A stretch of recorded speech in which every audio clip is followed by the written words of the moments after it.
امبارح العركة دارت في السودان بين الجيش السوداني وقوات الرد السريع أو ميليشيات الرد السريع، اللي هجمت على الخرطوم واحتلت مناطق كبيرة جدا وشاسعة وقواعد عسكرية، من ضمنها مطار مروي اللي فيه قوات مصرية.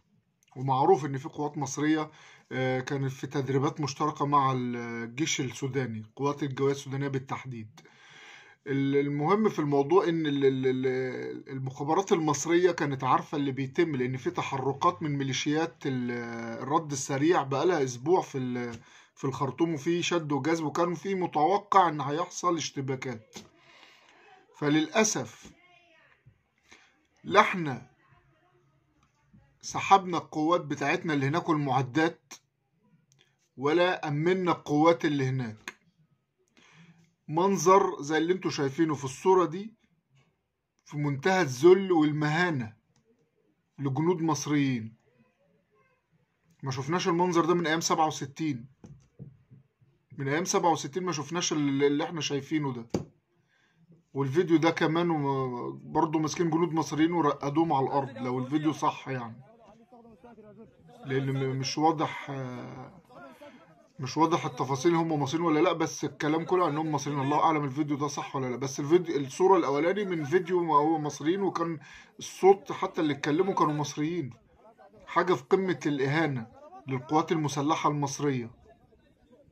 لازم يترد عليها، لازم يترد عليها. مش ان انت ان بس تقول ان قواتك هترجع سليمة. لا، هي القوات المصرية تهانت.